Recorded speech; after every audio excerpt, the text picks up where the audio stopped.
you not entertained? Is this not why you are here? This is it. Don't get scared. Grab your baby oil and popcorn. Welcome back to a brand new Flick Pick live show. This is it. Don't get scared now.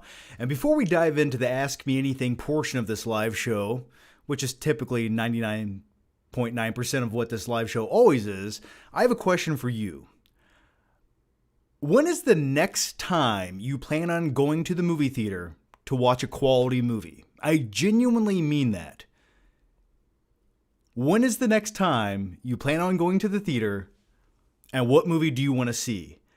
I was looking at all the movies coming out in January. I was looking at some of the movies coming out in February, and I just can't justify putting on a pair of pants, let alone shoes, and going to the movie theater and being surrounded by the unwashed masses in dilapidated reclining chairs that look like they've seen better days, eating stale popcorn, and watching people text and talk on their phone beside me as I try to enjoy quality cinema. So yeah, please let me know the next movie you plan on going to see at the theater. Let me know. But with all that said, we already have a few questions here. And how are you guys doing? It's been a few weeks. And by the way, welcome to 2024. Hopefully something good happens. I say that in 3 days an asteroid probably hits Earth. And anyway, at least it'd be interesting. But either way, how are you guys doing? I don't want to get too dark and morbid because it is Wednesday night. It's 9 o'clock and the feeling's right.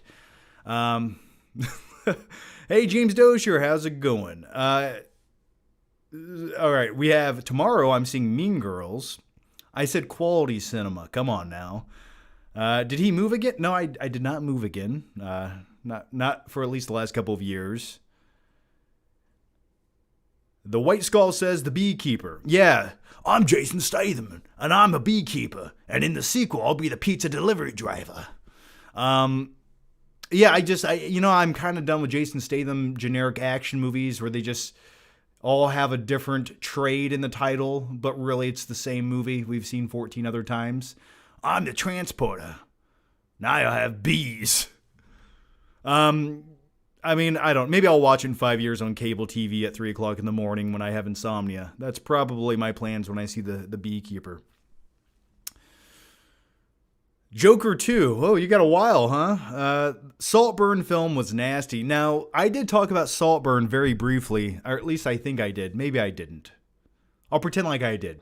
But with all of that said, I'll say it again. I quite enjoyed Saltburn. Now, would I probably watch the movie ever again? No. It would take many, many years to get in the mood to watch Saltburn again. But Barry Keoghan, I thought was great as a sociopath. I sort of liked his character. I've known people like that. And then also the scene, and I won't spoil anything for you, but the scene where he slurps up something in a bathtub, that to me was the kind of scene I've been waiting to see in a film for a couple of years. I like weird, fucked up shit like that. And that movie does have a handful of weird, fucked up scenes that I quite enjoyed.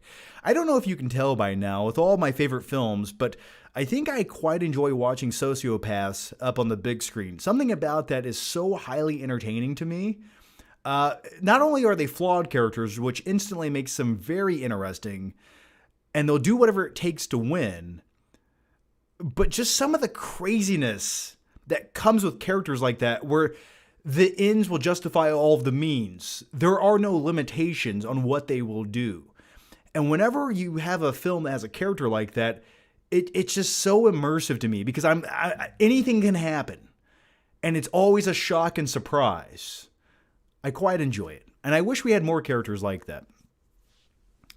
Anyway, let's dive into some of the questions here. How's it going, Jay Flicks? What's my most anticipated movies of 2024? If you watched the last live show, for the first 20 minutes of that, I talk about all of my favorite or most anticipated upcoming movies of 2024.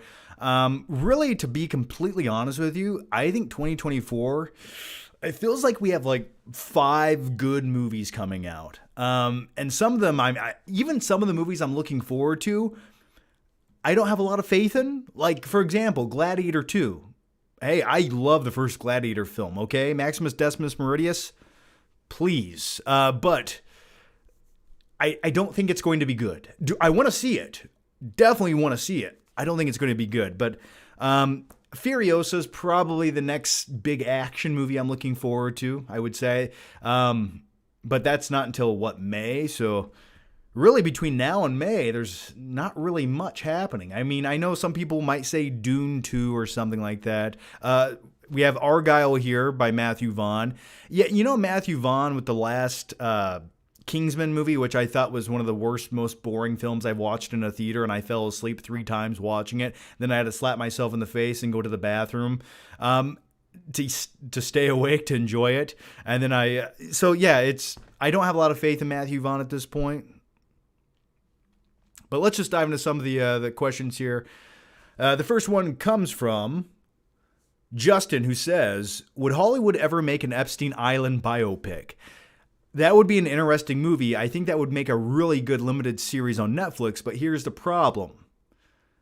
Half of Hollywood's in on it, so I don't think anyone wants to rat anyone else out. And when it comes to Hollywood, everyone's placating everyone else because everyone wants to just get a gig. We all have to jerk each other off to get gigs in Hollywood. You can't say anything bad about him. You can't criticize him no matter what they do. Unless it's the popular opinion, you have to leave your opinions to yourself. That's how Hollywood works. So I don't think we would get an Epstein Island actual biopic film anytime soon. Just because you'd have to tell on half of Hollywood. We'd have, how many cameos would be in that movie? It would be very interesting. I hope they make a really good documentary on it at some point when that list does actually come to fruition. But yeah, I would like to, that's the type of movie I'd like to see, but maybe in 5 or 10 years, when the dust settles down, we'll finally get that. When we get the truth of all the sick Hollywood pedos lurking about. But anyway, let's go to the next question here. Elliot Cecil says, Echo is trash, and my girl won't go out with me. What does that mean? Where won't she go with you? When it comes to Disney Plus series, especially relating to comic books, that doesn't surprise me nor shock me. I had no plans on watching Echo. I had an early press screener of Echo, I think, like a couple weeks ago, that I could have watched, and clicking the link to me was too much work to do so. So I don't think that's a big shock to many people. The next one comes from Kevy Rays, who says, have you seen Madame Web official suit? It's been leaked. I have not. I saw the trailer. That was enough. Is the suit cool? Let's check it out. Am I going to have to go to a Reddit forum right now or something? Madame Web suit leak. It's probably going to pull up results for 50 Shades of Grey or something. I mean, I see a screenshot. I'm seeing all kinds of crazy. I mean, I see a screenshot. I mean, she looks sleek. She looks sexy. It kind of looks like the comic book, but oh, that one's nice. Okay, I don't even think I'm looking at my damn web pictures anymore. Anyway, yeah, I can't wait to watch the movie. I wish I didn't have to go to the theater to do it, but I'll probably check it out. It might make for an interesting YouTube video. Laundry says, John, who would you rather be stuck living with for the next 20 years? Grandpa Joe or the Pigeon Lady? Now listen here, and you listen closely. I would rather burn in hell for the rest of eternity than ever have to be within a 4-foot radius of that disgusting peasant filth covered in bird shit known as the Pigeon Lady. So anyway, yeah, Grandpa Joe all day long.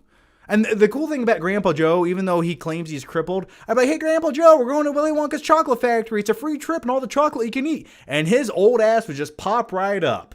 Let's go. All right, the next one comes from George, who says, thoughts on Leonardo DiCaprio joining the new PTA film. By the way, didn't he go to Epstein Island too, or is that just a rumor? The Paul Thomas Anderson. What is the new Paul Thomas Anderson film? What's it about? I remember reading like a year ago he was shooting something new. I don't I vaguely kind of remember that. But what's the premise? I love me some Leo. Now, if you went to Epstein Island, maybe I can't really support the guy anymore, but I have faith in Leo. Joseph Knowles says, pick any actor in a movie in any profession. Joseph, let's see. Well, I mean, when it comes to actors doing jobs that I find interesting, I think Lou Bloom's job was really interesting in Nightcrawler. Like, if I could do that for a living. Now, am I saying I'm going to drag car crash victims across the concrete to get a better shot? Maybe. But but you got to do what it takes to get a shot, as long as you have steady hands, right? So I always thought that was kind of interesting. The one movie I wanted to be better that wasn't was 30 Minutes or Less, starring Jesse Eisenberg, where he's a pizza delivery driver. And I thought the first 5 minutes of that movie was perfect. And then Aziz Ansari comes in. Hey, what are you guys doing? Oh my God! You know, just doing his stupid shit like that. But I would like to see a really good pizza delivery driver movie. And it definitely needs sort of like a dark humor to it. But I always thought that would be kind of cool. I like movies just about a person and the day in their life or a week in their life where one event happens. That's sort of what I am drawn to when it comes to movies. They relax me. They subdue me. So I know that's really not saying much. I want to see a movie about a pizza delivery driver. I know what you're thinking right now. John, your expectations just keep getting lower. But you know what? Do you blame me? All right. The next one comes from... Oh, you guys are killing it with the questions here. All right. Mr. Torrance, who says... Hey, John, what films, if any, do you think will break $1 billion this year? For me, it's The Joker 2. I think The Joker 2 could do very well. I mean, it broke $1 billion. The first attempt did. So I have faith in Joker 2 doing very well. The first was an absolute monster, and Lady Gaga will put extra butts in the seats for this one, in my opinion. Looking good, man. I don't know if Lady Gaga really is a selling point for a lot of people on this one. I think most comic book fans don't give a shit that Lady Gaga is in the movie. I think most Lady Gaga fans don't really care to see a psychological sort of dark thriller. Though I'm not saying her fan base won't show up, especially if they have like a clip of her singing in the trailer in Arkham Asylum or some crazy shit like that. But it doesn't do much for me. I will say that. I don't mind her music. I just don't need her to be in a movie. But what films do I think will break $1 billion this year? I think Deadpool 3 will probably do it. There's not a lot of competition this year when it comes to big comic book movies. There really isn't. I mean, what do you have? You have Madame Web, a couple other mediocre movies being crapped out. So I think Deadpool 3 has a really good chance. There was something else coming out this summer, and I can't remember what it is right now, but there was another huge blockbuster coming out this summer that should do well. I can't even think what it was right now. I'm sorry. It's been a long week, guys. It's been a really long week. Typically, I do these live shows on like Sundays, and this week, my energy levels were depleted. I feel like I have the testosterone of Grandpa Joe right now. The next one comes from James Doshier, who says, do you enjoy Disney, The Sword and the Stone? Not only do I enjoy it, I would love to consume it. I love that film. I think that's a truly underrated animated film from, I think it's 1960, late 60s in there. I've always enjoyed that. Merlin the Wizard in that was phenomenal. I like the old crusty witch lady who lives in a tree out in the woods. I've always enjoyed it. The thing about The Sword and the Stone, the animated, which they are making a live action adaptation from Disney, of course they are, which I would love for it to be great. I feel like it'll be this bastardized, watered down version. Merlin will be played by like, I don't know, Chris Rock or something stupid like that. But anyway, the thing about the original was the kid in Arthur himself, the voice actors that played him, they actually had 3 different like teenage boys doing the voice for him. And if you watch the movie, his voice is constantly changing like every 5 minutes. And it's because they had 3 different voice actors voicing him. And I always thought I was crazy as a kid. I was like, well, his voice sounds really high-pitched here and kind of raspy here, and then it sounds deeper over here, and it's because they actually had 3 different voice actors. I was like, well, now it makes sense. All right, the next one comes from Jason, who says, John, I'm going to become the biggest movie director and creator on the planet and all of history. Making movies with the biggest stars unlike anything anyone has ever seen. I feel it in my bones. Do you feel it in your loins? I know I do. I want you to be the star of my second official movie. I'm there, man. I'm there. I don't care what the role is. I'll do it. And good luck with those future endeavors. Elliot Cecil says, thoughts on Stephen Hawking going to Epstein's Island. Isn't that in itself really interesting? I would like the young one, please. I don't know. Just pretend I didn't do that.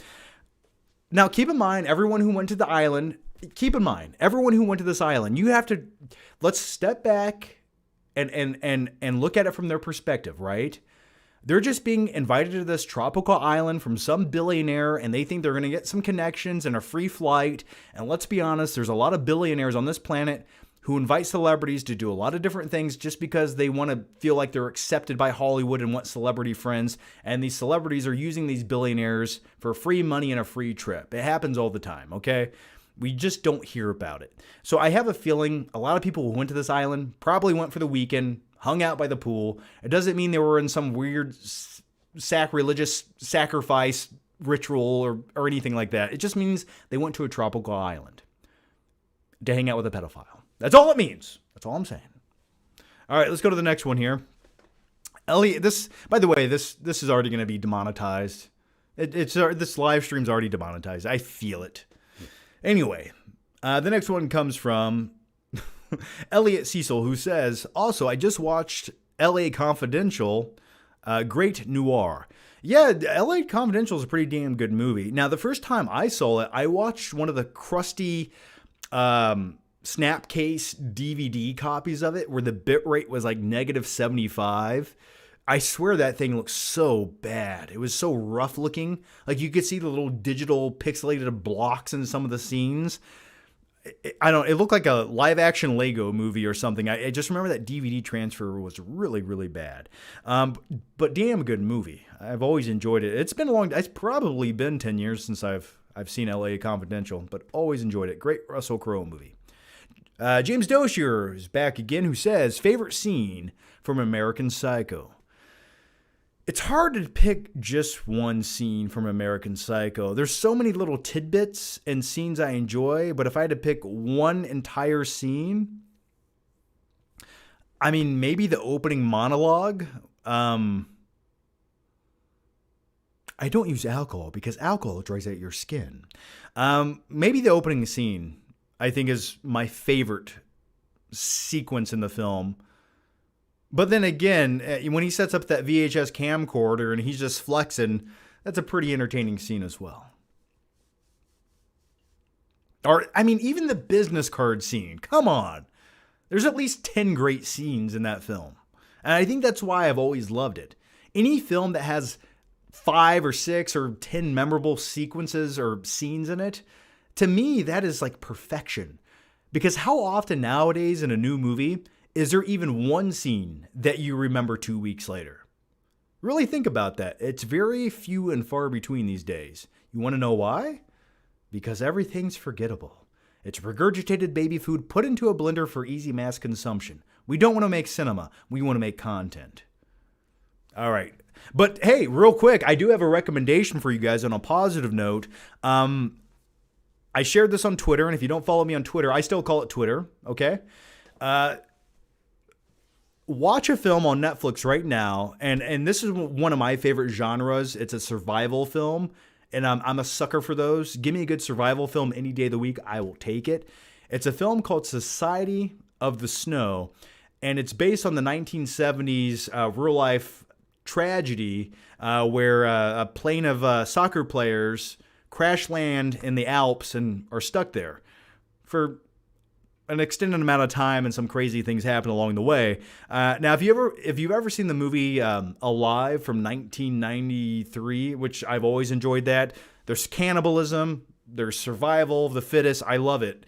But I will say, Society of the Snow is basically a remake of that, but it goes into much more depth than that film did, and it's like 2.5 hours long, and they definitely do focus on the human element and the people in this situation more so than the original film did, and gives you more details.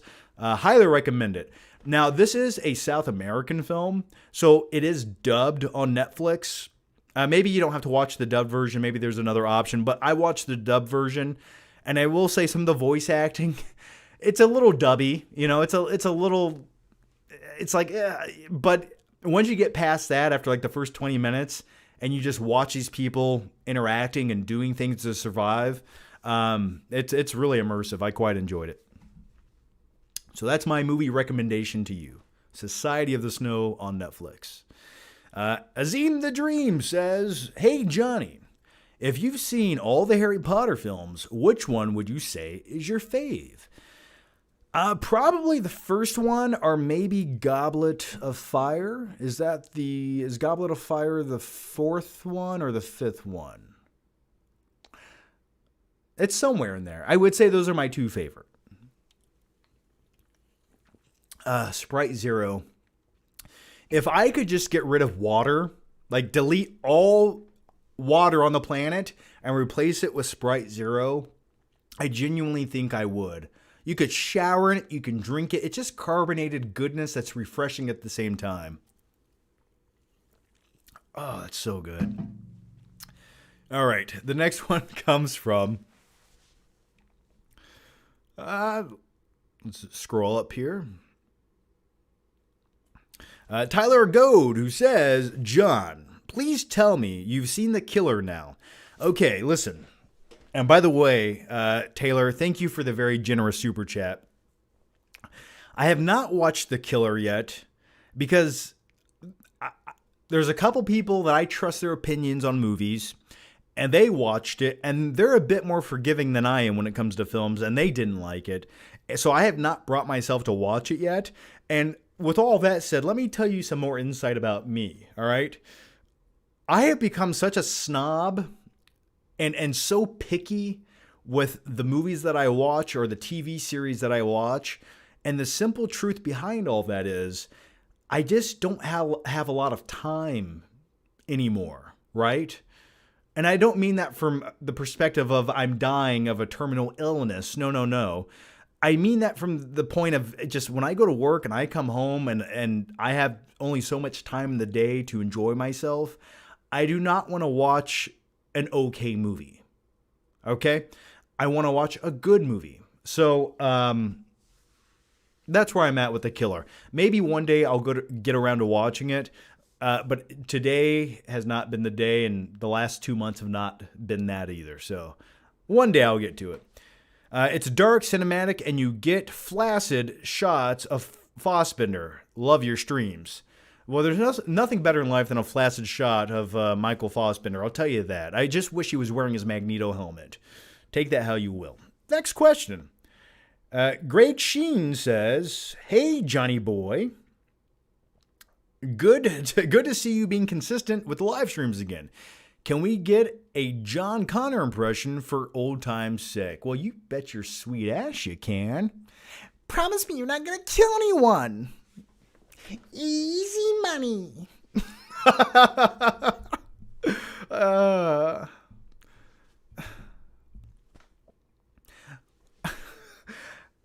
What's going on? I can hear Wolfie in the back. He's barking. Something like that. So anyway, I hope that was enjoyable for you. By the way, actually, a buddy of mine, I think he went to a convention and ran into Robert Patrick, Edward Furlong, and oh my God, Sarah Connor herself. I just forgot her name. But anyway, he ran into all three of them. He got a signature on a T2 poster for me. Now, keep in mind, I do have to pay like $200 for this thing. But, I can justify that as a tax write-off, I suppose. So, yeah, that'll be a cool addition. I will frame that shit and hang it up. So the only signature missing on there, Linda Hamilton, that's what I'm thinking of. But the only signature I'll be missing is Arnold, which I probably won't ever be able to obtain. But I'll take what I can get. All right, the next one comes from Harris Constantinidis. Harris, I'm sorry I cannot pronounce your last name. It is 27 letters long. It sounds like it'd make a really good German craft beer or something. But anyway, John, you're my hero. And thank you for that generous super chat, Harris. I do appreciate it. And thank you for that. I'll be your hero. I'll be the watchful protector, the guardian of the night. I'll be whatever you need me to be, because that's who I am. But thanks, Harris. Thanks, man. Samir Bhatia says, John, do you know how to pronounce people's last fucking names? Because clearly you do not. He did not say that. I said that. But now let me say his question. Did you fall out of love with lifting? Natty? No. I've been lifting a couple times a week. I started getting back into the gym maybe like a month ago. I've probably gained like at least a couple pounds of muscle. I mean, just going back to the gym 5, 6, 7, 8 times, man, I'm telling you, like, your muscles re-energize with that same protein synthesis and that glycogen that they once did. When you hear the term muscle memory, it is true. Like, I'm seeing my shoulders pop out. My arms are getting veiny again.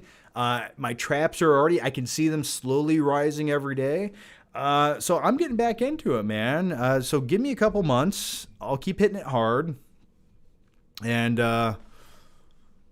we'll see where we're at. But no, I quite enjoy the gym. I definitely am way more subdued than I used to be when I used to work out.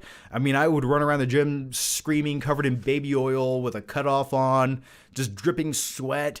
And now I kind of work out. I wear a baseball cap. I wear some big Bose headphones.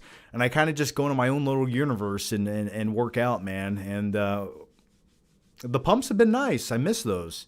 And, especially with working a normal job these days, there's a lot of stress you build up during the day where you just want to scream and I was going to just, you just want to take people and pick them up by your hand and just choke slam them through a table. But, the gym has been a great stress reliever. So, yeah, I'm working out.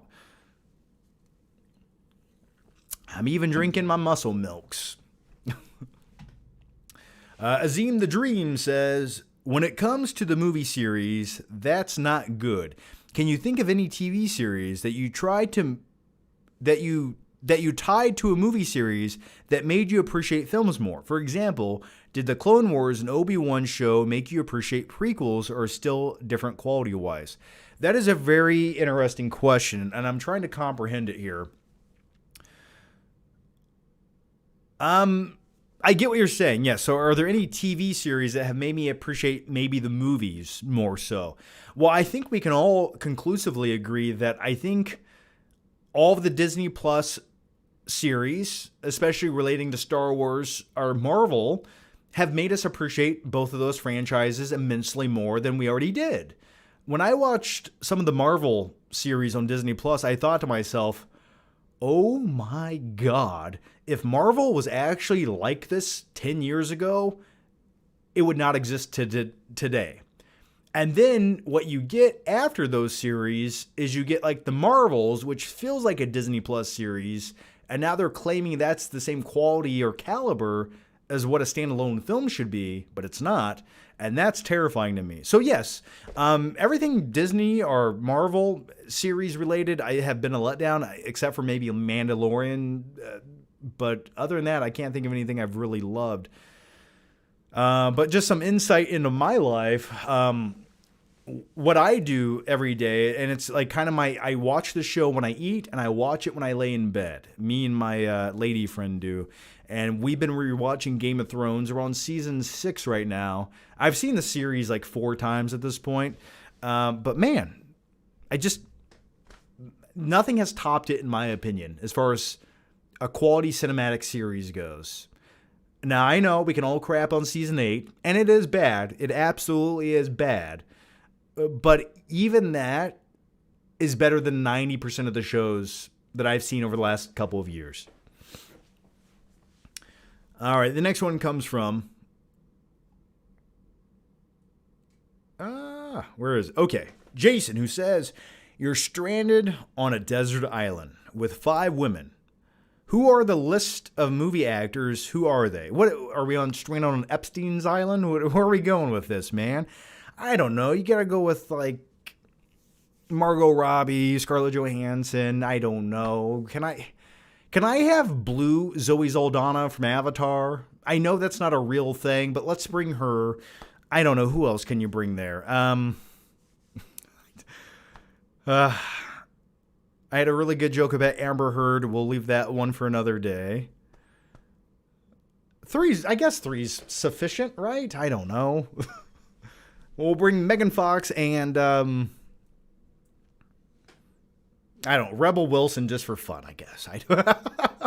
The next one comes from Age of the Keyboard Warrior, who says, how's your T levels, brah? He didn't say brah. I did.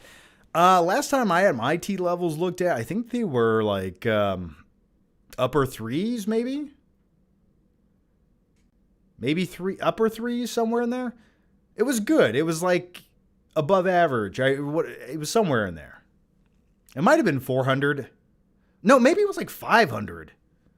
Maybe it was like 580. That sounds right. It was like 580 or like 600. 3's really low. It was pretty good. That was a couple years ago. So they're pretty good. All right, the next one comes from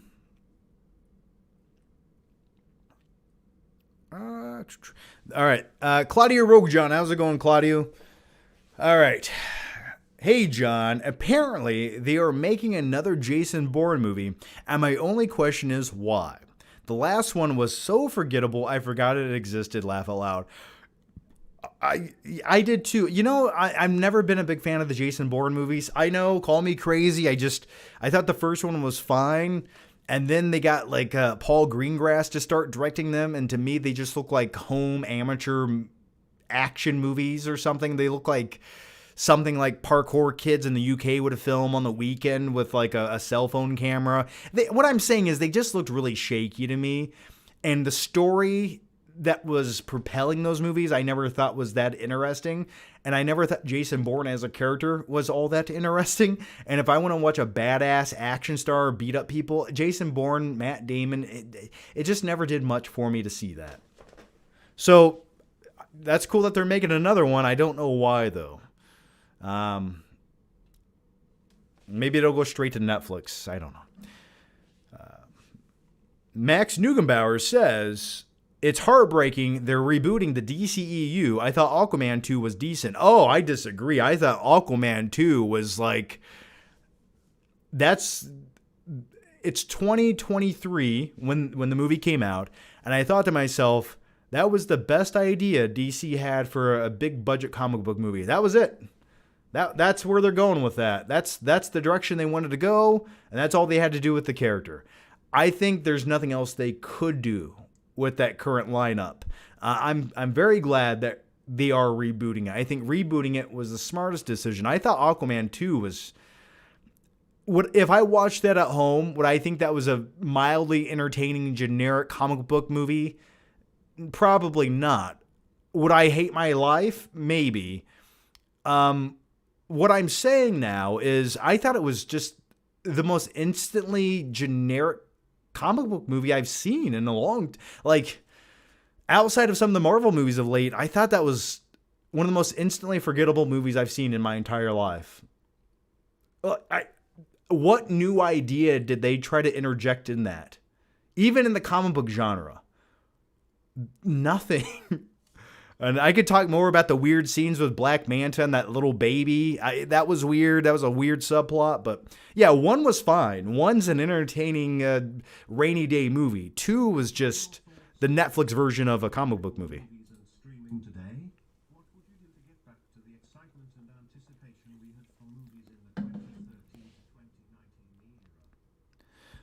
Okay, I just heard the robot Mr. Belvedere read a question, and we'll get to that in just a few minutes. I'm a couple minutes behind. Let's just read the question now. How's that? Okay, Daniel Martin, here's what he had. John, what are your thoughts about the state of theatrical movies and streaming today? What would you do to get back to the excitement and anticipation we had for movies in 2013-2019 era? I really blame it on a lot of different things. I blame it on TikTok. I really do. I blame it on short attention spans. And I just feel like nowadays everyone has sort of become accustomed to just mediocrity. And if you look at the last 10 Netflix movies, outside of a few of them, that's sort of what cinema is becoming. It's just like, here's an action star doing generic things in a generic movie. I think we need originality. I think we need to go back to that, and I'm hoping we do. I think studios are looking at some of the movies that they've been crabbing out over the last couple of years, these $100 million blockbuster movies, the new Indiana Jones movie, the new Aquaman movie, the Flash movie, the Marvels. And maybe, just maybe, they're reassessing the crap they've been putting out. Now, part of me thinks they're unaware that these are actually bad movies, and they just think, oh man, people are tired of the comic book genre, or something like that, or they'll blame it on Netflix. But the truth is, if these were great films, I think audiences would show up. You would recommend these films. But I'm hoping for a renaissance era in Hollywood where they start making a lot of $40, $30, $50 million movies that aren't these comic book movies. Now, I know when you say $50 million, you go, that's not a small budget movie. But it kind of is in most regards, which is sad. But I'm hoping for more of those, you know. Did I answer the question here? What do I think would get people excited about going back to cinema quality movies that people can get excited about and talk about? We want to be excited. I want to be excited. If I go see a new Star Wars movie or a new comic book movie, I want to be pumped, man. I do. I want to love it. But it feels like that's dying out. I don't know if it's just because I'm getting old and bitter. Movies just suck more nowadays than they did 5 years ago, or if our society just overall does not really give a shit. You know, we don't really want to watch a 3-hour epic film on the cinema screen. We want to do this on TikTok as we take a dump, you know? And don't get me wrong, I quite enjoy that, but I would still like good movies. And speaking of big epics, and I have not got a chance to talk about. But anyway, I have not seen Napoleon with Joaquin Phoenix, and I was holding out for the director cut that I thought was going to be coming out when it was available on streaming. But it looks like they might be saving that for Apple TV at some point. So I am going to pay $20 to watch Napoleon at home. I don't have high hopes for it. I was really looking forward to seeing it. But I have to see that movie before I can conclusively put together like a top 10 best of the year list. And I just did not want to go to the theater to watch it. All right. The next one comes from... Come on. Where's it at? Calm down. Let's go. You guys are killing it. Sorry. I got to back up on the questions here. Oh my gosh. Where am I? Okay. Okay, here we go. And by the way, I'm probably about 16 minutes behind on the questions, but I will do my best to answer these as quickly as I possibly can. And thanks to all 238 of you beautiful bastards watching right now. Okay, here it goes. Have to stay with the pigeon lady or a weekend getaway at Epstein Island? Well, can I just not go and enjoy the tropical beach and the free plane ride there? Like, I don't have to hang out with these people. I can just kind of like stay in my own little suite, right? And swim in the pool. Probably. I'm going to go on the tropical vacation, man. If my name shows up on a list, I guess cancel me. But, you know, I'd much rather take that than hang out with the pigeon lady. All right. Lucas Griffin says, are you excited about The Crow? Not really. I was never hardcore into The Crow. I know. Do you remember when they made a Crow movie? I think it starred Edward Furlong. It was like The Crow Part 9. I think it was made in someone's basement. Anyway, let's go to the next question. Jack says, do you ever see yourself going back to YouTube full time and having no other jobs? Possibly, maybe. I could get there. I'm not far off right now. What I do right now, though, does have a lot of flexibility. But I told myself I would try it out for at least a year and then evaluate what I really want to do. So, would I like to go back to YouTube full time? Yes. I definitely feel like I needed a break away from it. But I would really need to get a game plan together. Do I miss it? Yes. Is there a lot of stuff I want to talk about some days that I just don't have the time to do? Yeah. So it's like a 50-50 right now. The next one comes from Jason, who says, John, what cartoon type shows were you into as a child? Some of mine Fraggle Rock, Doug, Teenage Mutant Ninja Turtles. Yeah, no, I always liked Doug. I never really liked Ren and Stimpy. Something about it was so unsettling to me. Even as a kid, I thought this was it's too much. I couldn't believe they were making this for children. I was like, this is not acceptable. Beavis and Butthead, I was like, this is, okay, I get what they're going here for. But Ren and Stimpy were sneaky. They'd always have a crazy close-up of some old guy's nostril with boogers dripping out of it, or an eyeball that was all veiny. That show was just made to gross people the fuck out. And it worked. I don't know why. It just really made me unsettled. But I remember as a kid watching Rugrats. I would watch Doug.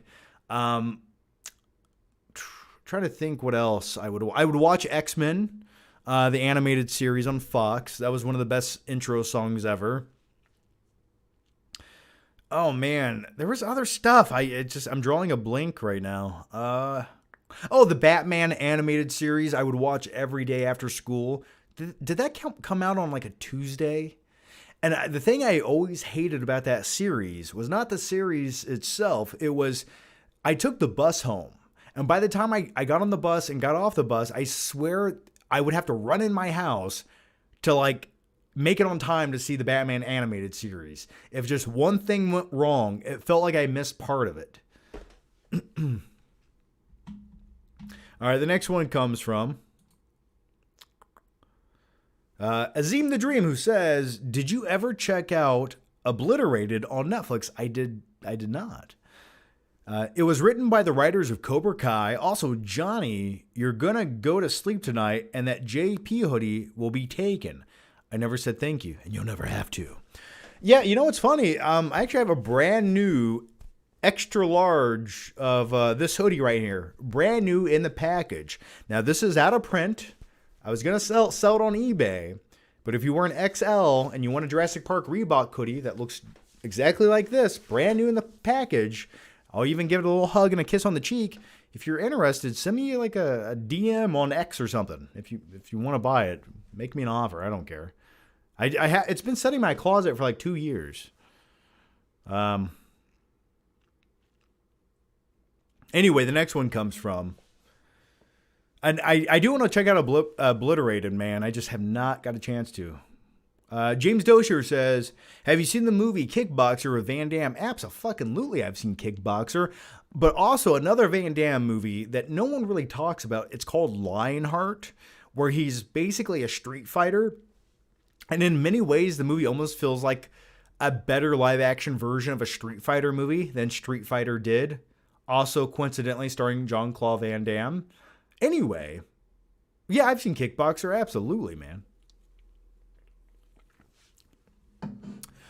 Night King 01 says, hey, John, how was Rebel Moon? Laugh out loud. Let me tell you something about Rebel Moon. In the first 5 minutes, I thought to myself, this is what cinema has come to. I thought to myself, Zack Snyder, he cannot tell a fucking story. Let's be honest here. Okay? When left up to his own devices, you get movies like Rebel Moon. Now, imagine if that was Star Wars got bad, but imagine if Star Wars got as bad as something like Rebel Moon. That's where I feel like cinema's kind of going, and that terrifies me. It took me, I think, the course of like 5 days to get through Rebel Moon. And halfway through it, I just stopped looking at it.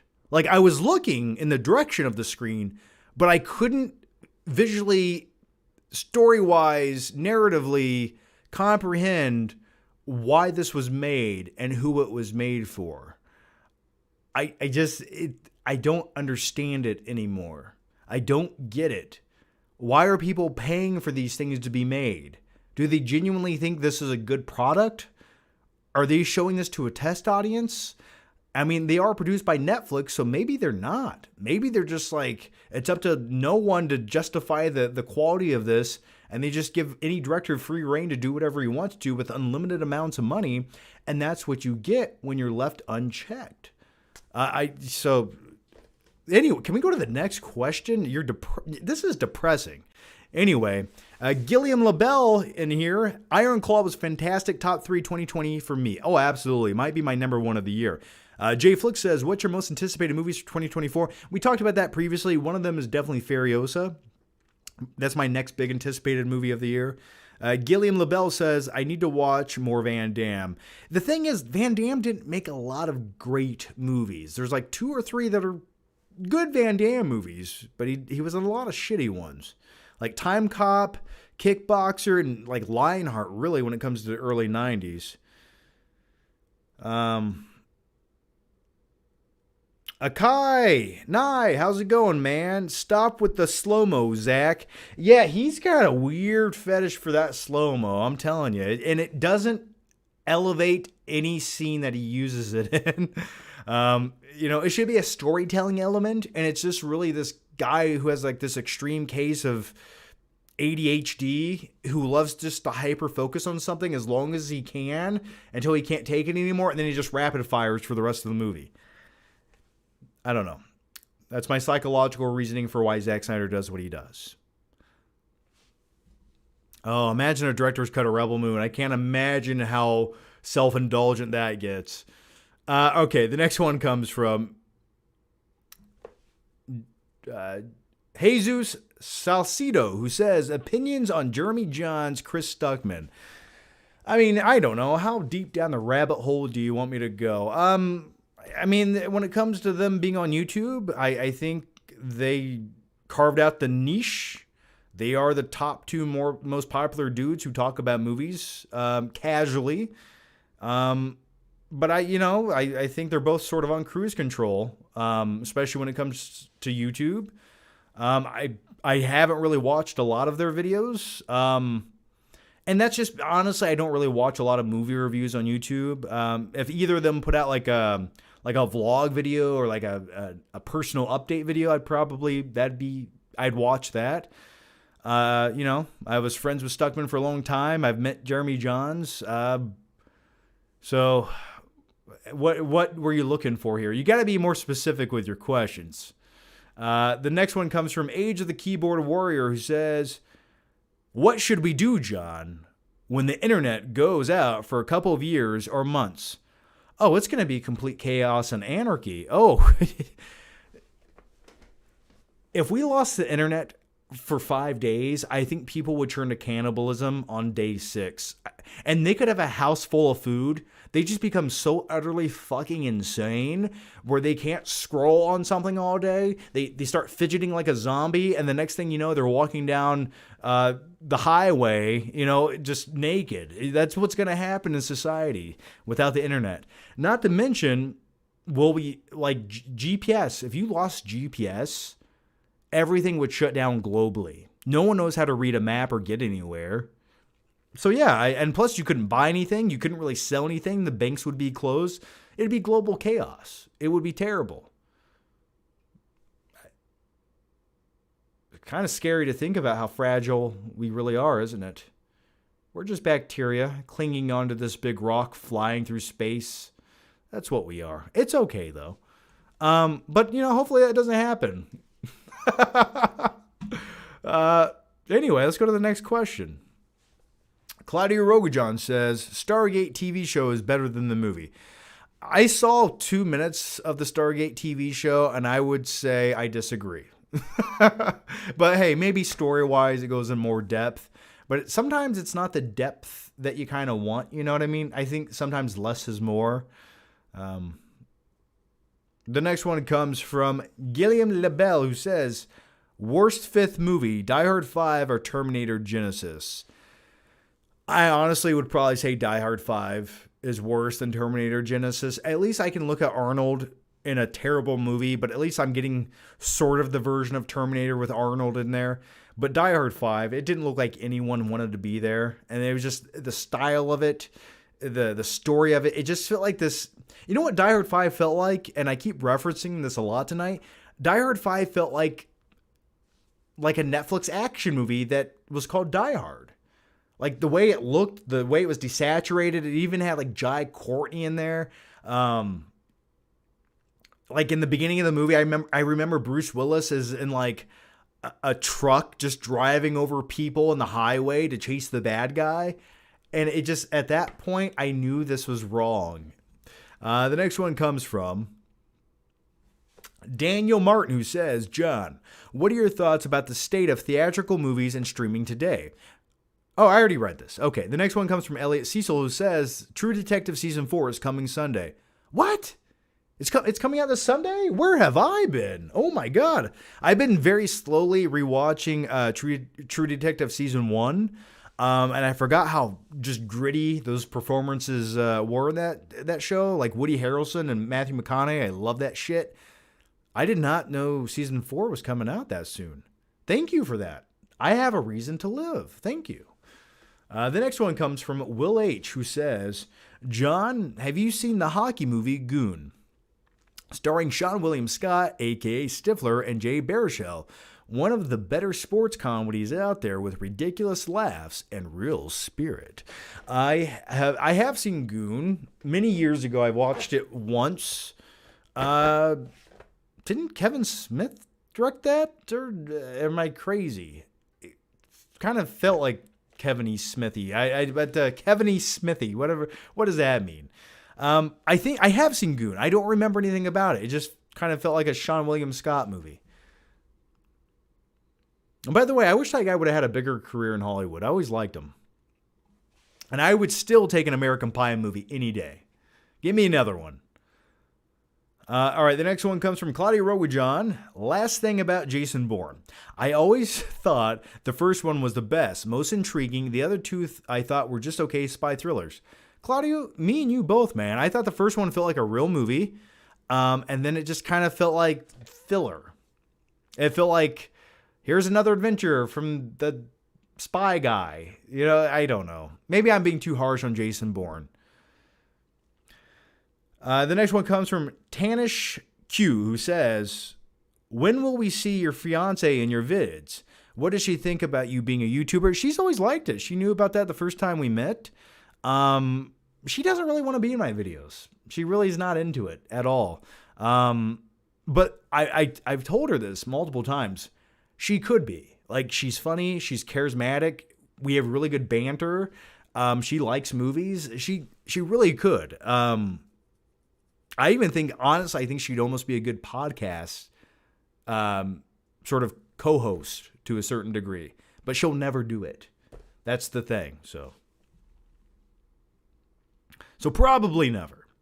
But anyway, keep up the good work, John, and thanks for all the memories. Well, thank you. And no one's dying, man. We don't need the memories. You can just have the now, baby. We're here. We're now. We're live. We're young. I'm not that young. I'm getting old as shit. But anyway, we're here now. Do I look crazy right now? Good. Would you like me to put on a Santa Claus hat? I will. Give the video a thumbs up if you want me to wear my Santa Claus hat. That's where I'm at in life. That's what I'm doing. At 9:54 at night, I'm asking for digital thumbs up if I should put on a Santa Claus hat. And lather myself in baby oil and beat myself with a raw fish. I can arrange this, guys. Nothing is below me at this point in my life. Okay, I'll put the hat on.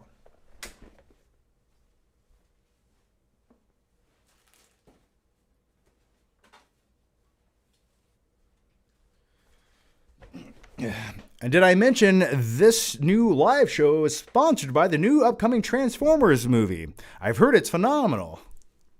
All right. By the way, I'm going to wear this actually. Can I wear my Paramount hat I just found on the ground? I'm going to wear my Paramount hat. I was going to put it on the Santa hat. I know. Sorry to disappoint you guys. I'm not a pervert. I just wanted a Turbo Man doll. All right. Let's go. Let's go to the next one. Gosh. Sorry. Where am I? Oh, here it is. I can't read anymore. Okay, here it is. Will H says, John, I thought on the 1990 film The Witches, back when kids used to have real life at stake, the Grand High Witch used to haunt my dreams as a child to the same extent the Pigeon Lady haunts yours. Yeah, kids, you remember movies for kids used to be dark and bleak and kind of scary? And these were just movies for like little kids, man. Like The Labyrinth with David Bowie and Jennifer Connelly. That was like, had puppets in it, but that was a terrifying movie. It was about kidnapping a child. Tons of like kid movies from the early 90s. Witches is one of them. That was scary shit. I just feel like nowadays children are too babied with cinema. It's like we can't push the limits at all. It'll scare them. It'll frighten them.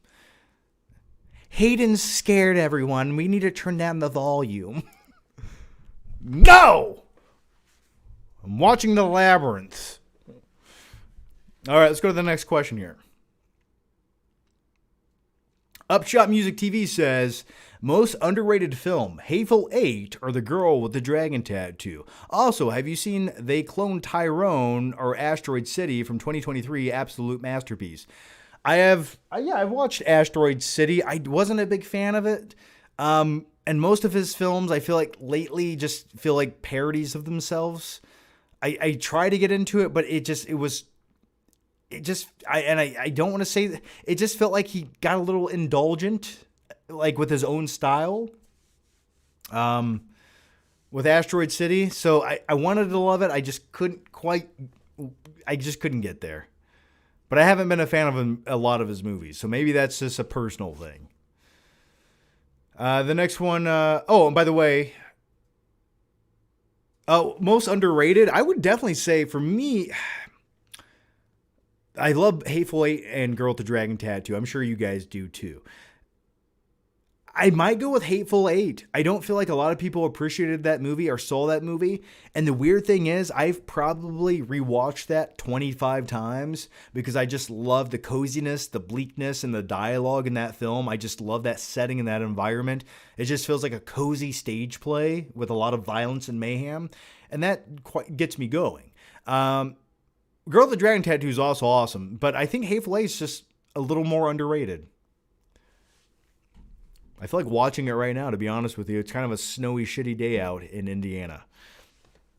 The next one comes from Alex Headley, who says, Batman Forever is actually a great film.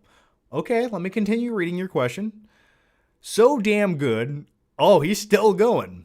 It's better than Dark Knight Rises. What? Let's continue. Jim Carrey is hilarious in it, and Val Kilmer is an epic Batman. Now listen, if you have some kind of weird, childlike, nostalgic love for it, I get it. I saw the movie as a kid. I bought the toys. I went to McDonald's 8 times to get all the little mugs. I understand your love for Batman Forever. But even as a kid, I thought to myself, Tommy Lee Jones is awful in this movie. He fucking sucks. And I love Tommy Lee Jones. This is my sad face. And then Jim Carrey was Jim Carrey. And then Val Kilmer, even as a kid, I thought, this is not a better version than Michael Keaton. Even as a dumb little kid, I thought to myself, I was like, this just feels so bland. And then you have Robin in the film, who looks like a 35-year-old man with a buzz cut. And I just couldn't buy it. Now, do I enjoy how crazy and weird it is? And is it a terrible movie? No. I'm glad it exists. But I definitely think The Dark Knight Rises, with all of its flaws, is a far superior film in just about every aspect. Let's go to the next question here. The 50% Doctor Who podcast say, John, beer of choice. I like Blue Moon. I like a smooth beer that I can drink as I eat, but typically I'm not a big beer guy. It kind of bloats me. I think I might have a slight wheat intolerance. I think I'm slightly allergic to it. So I like to drink bourbon, man. I give me a bourbon or like a Jack and a Diet Coke. I'm all about that. That's what I enjoy. Goes down smoother, gets the job done quicker, and it's a gentleman's drink. The next one comes from Claudia Roguejohn, who says, speaking of cartoons from my childhood, SpongeBob's first 3 seasons are still S tier. Yeah, I couldn't tell you what happens in the first 3 seasons of SpongeBob. It was always one of those shows I kind of caught as I was just laying in bed at 12 o'clock at night or, watching it casually somewhere else. Because when SpongeBob came out, I was sort of like a teenager at the time, and I just wasn't watching SpongeBob. I was too mature. I was watching professional wrestling, but I like SpongeBob, but I don't remember the first 3 seasons. Gary! Very surreal humor, but loved it, especially an episode where SpongeBob and Krabs think they kill a guy after laughing at him, choke to near death, and bury him alive. Well, shit, that's some good stuff.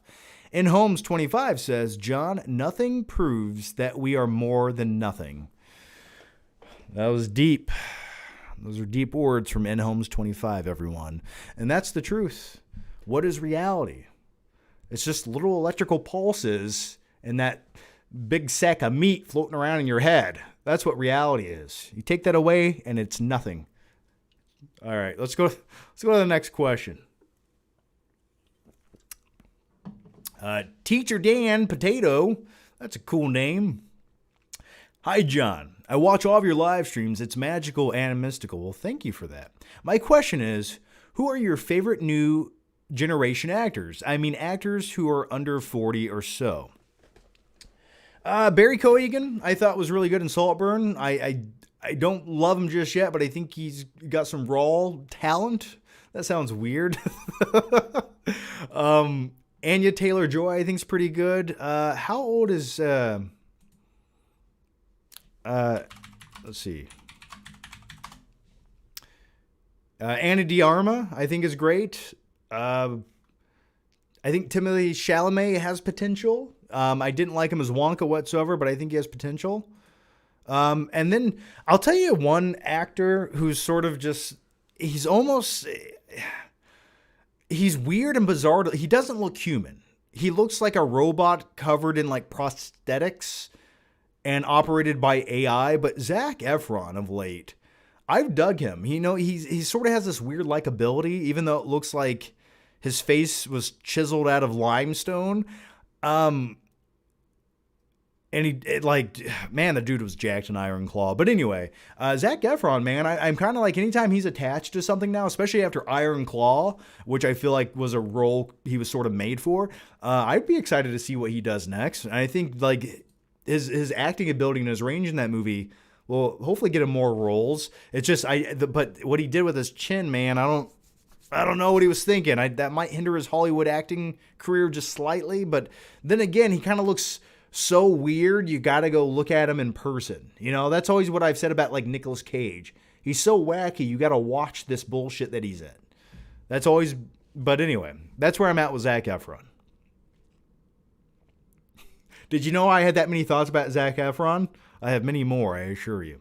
All right, the next one comes from Dan, who says, Stuckman full woke, but it's all right. He seems like a nice guy. What's your opinion on John Campea? Yeah, I don't know really who he is anymore. He's living his life and good for him. I hope he's happy. I'm looking forward to seeing his movie. I'm hope when I watch it, I want to see if his vision came to fruition up on that screen. Like, you did it, man. Let's see what you had. I'm really excited to see it. John Campea, I think, is intriguing. I never watch his live show. I think he might be a slight narcissist just watching him. He has a lot of the personality traits. And that doesn't mean he's not a nice guy or talented or can talk his ass off about movies and put together a high-quality live show on YouTube talking about movies. But I genuinely think he has this kind of personality that I know I wouldn't vibe with from a few things I've heard about him. It's just you know what it is? I just don't. Yeah, so that's what I think about John Campea. But I do keep up with him. I've always been intrigued by his videos, his behind the scene videos of putting together his shows and the tech that he uses. Even I watched his video where he was by his pool talking about some health condition he had where he was sitting in the hospital overnight. And those are intriguing to me. But yeah, Campea is one of those guys you just get the vibe he would stab you in the fucking back if he got the chance. You know, that's the vibe. That's just the vibe I'm getting. I could be wrong. I could come across like the biggest douchebag on the planet. And that's because I am. But that's my vibe with him. All right, let's go to the next one. RJ Nia says, been watching you since you looked like an alien in your parents' basement. You know what's funny? I go back and sometimes watch those videos where I did in fact look like an alien in my parents' basement. Like my head was too big for my body. And I almost looked like a 12-year-old version of Scarlett Johansson with a buzz cut or something. But I go back and revisit those. But let's get to your question. How many movies did you watch per week when you were on YouTube full time? And how many do you watch per week now? Honestly, when I was on YouTube full time, I would just go watch maybe the newest movie that week. So I'd probably watch one new movie a week and then maybe a couple others throughout the week. And now I typically try to watch one new movie a week or maybe two. And then we watch like a TV series throughout the week when we go to bed. Or we watch something like Lego Masters or some bullshit like that. But yeah, at least... So I'm watching probably the same amount of movies I did when I was doing YouTube full time. But the truth is, you know what? If I had watched more movies while doing YouTube full time, it's because there were just more movies I wanted to see. So, you know... Circling back to taking sort of a year break off YouTube, I feel like I accidentally, or maybe I instinctively did so. I picked what is sort of the mediocre year or two in cinema, or at least in recent years it's been. I'm not saying there hasn't been good movies. I'm not saying that. But overall, it feels like the last year, the excitement for cinema has kind of fizzled a little bit. I know it has for me. The next one comes from Elliot Cecil, who says, should I pet my cat or take the garbage out? Why not pet your garbage and take your cat out? That's what my Uncle Gary did. Claudia Roguejohn says, just to mention this, because I thought it was funny, SpongeBob and Mr. Krabs try to intentionally poison the guy they think dies. I just love how mean-spirited the episode is. I miss kids' cartoons where the characters did questionable, dark stuff. You and me both, man. But like I said, you gotta nurture and baby children nowadays. You can't push them too far. And by the way, my lady friend is a teacher, so she knows what kids are watching nowadays. And there's something on kids' YouTube, and this is like psychological, sociopathic, scary bullshit that would terrify me if I had to watch it for more than 30 seconds. I feel like I would have traumatic scarring. But it's this guy on there. It's called Mr. Something. I don't remember what it's called, but it's on kids' YouTube. And he just jumps in every scene going, hey there, guys! And it's when I say this is the most unsettling thing I've ever seen, it's more unsettling than the French film Irreversible. That's how unsettling this is. If you get bored, please go watch it sometime. Did I answer? But then again, part of me wants to dedicate my life to becoming that guy for kids on YouTube. A lot of money in that. But it just feels wrong to me. Let's go to the next question. InHomes25 says, John, I really enjoyed the Holdovers and the Iron Claw. It takes you back to a time when films made you tell a story and not pander. Real films are very few and far between these days. Absolutely. Yeah, they were just movies telling a story. They weren't trying to placate to an audience. They just told a simple, compelling story. That's all you need.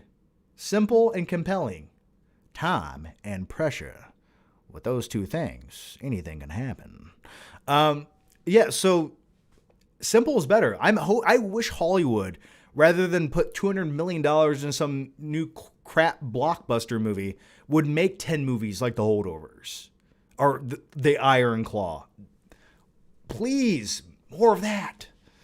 Will H says, John, Oxy Shred has a new Ghostbusters Slimmer Energy drink. Have you tried it? I have not, but I would like to drink that. I remember the little high C fruit punch boxes, the Slimer juice. You guys remember that shit? Oh my God, nothing tasted better as a kid. Like, I used to see that shit on TV or at the grocery store, and I understood what it was like to be addicted to crack, because every time I saw it, I started getting shaky. I just wanted to go pop the straw through the top of it and suck it dry. Oh God, that Slimer juice from the early 90s. Oh, I need to get some of that. Tomorrow, I'm picking some of that up at Walmart. Anyway, back to your question. It's actually really good and doesn't taste like bath water or battery acid, but it doesn't taste like horse piss. They even got the can design of Slimer done right. Well, that's pretty cool. I'll look into that. What's it called? OxyShred Ghostbuster Slime Energy. Okay. I think I bought some Ghost pre-workout that was... It was like Ninja Turtles ooze flavor or something. It was pretty good. Okay, let's go to the next question. A Splice of Pie says, favorite character from Hey Arnold? Probably Arnold himself. Funny enough, I was just talking about Hey Arnold's bedroom the other day and how fucking awesome it was. Like, this kid just has like this state-of-the-art $400 million bedroom in New York City. And his little potato clock, and that skylight with the ladder that goes up to it. So I always liked Arnold. And funny enough, I remember I had a friend named TJ in elementary school who kind of looked like Hey Arnold. His head was shaped like a football and he had blonde hair. But I never did see his bedroom to compare it to Arnold's though. Anyway, let's go to the next question. Elliot Cecil says, favorite position in the Flickinger bed? Oh, tombstone pile driver, man. Come on. I just woke up, says, will you ever do an update house tour? Glad you're posting again. We all missed you. Well, thanks for that, man. Yeah, I could do a tour or something. Our house is somewhat put together at this point. I could show you my theater room. I could show you my YouTube office here. So yeah, I wouldn't be opposed to something like that. I could make that happen. But anyway, I think I'm going to wrap up the live show here for tonight, guys. I just wanted to do kind of an impromptu midweek live show. I will do another one this weekend. We'll probably aim for Sunday night. But either way, before I go, I want to say thanks for watching. Thanks for hanging out. Thanks for the questions. Thanks for looking at my stupid face. And if you want to give the live show a thumbs up to help that YouTube algorithm so you can see this shit next time, well, I would appreciate that. Either way, guys, thanks for watching. Have a good night. Stay safe, and I'll see you next time. Bye-bye. I'm going to take this hat off now, though.